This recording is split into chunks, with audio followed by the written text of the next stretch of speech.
Hello, I'm Joanne Turner reporting for Total Telecom at Carriers World in London this week, and I'm talking to Virginia Cortes from Telefonica Wholesale. Virginia, welcome to Carriers World. Now, there's a lot of talk here this week, obviously, about telcos and the issues in the present and revenues, but perhaps you can give us your opinion on what we need to look at to sort of the evolutionary process going forward for telcos and the clues that are out there going forward. Yeah, of course. Well, always foreseeing the future is a bit complex. We can never say, but I have an opinion, of course, of what can be the future for telco. We need to distinguish between the retail business and the wholesale business. For the retail business, we need to go beyond connectivity and towards offering, for example, transport with selected quality.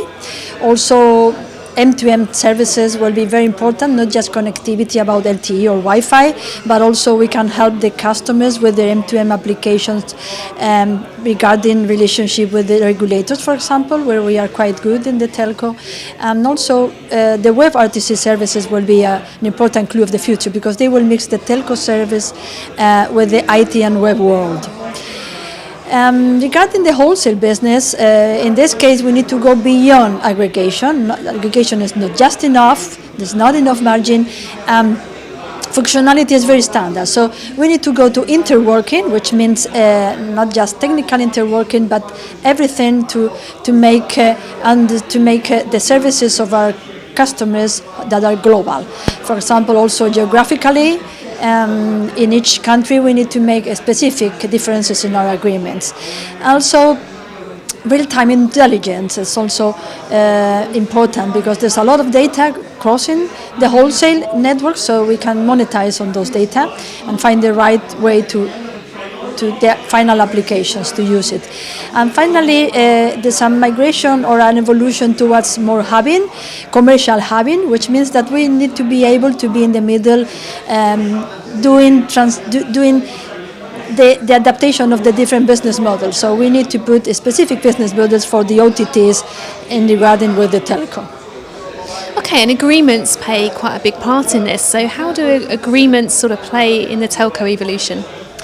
Well, agreements are becoming more and more important in every kind of business because not just specifically doing one agreement in particular, but the fact that the agreements should help the strategy, should implement the strategy of the company. There's a lot of important tasks in partner selection and also in the roadmap and planning, how the agreements are done to implement the strategy for the company, and also the consistency. It's important between the sales agreements, with the purchasing agreements, and the collaboration or partnership or interconnection agreements. There's a role to have all this related in the right way. So specifically for the telco business, agreements, in addition to what I have said, are even more important because our services need to be global, and you cannot reach globality and reach worldwide unless you make the correct agreements with the local differences that are needed in every country. Okay, Virginia, thanks for taking the time to talk to us today. Thank you to you. Bye-bye.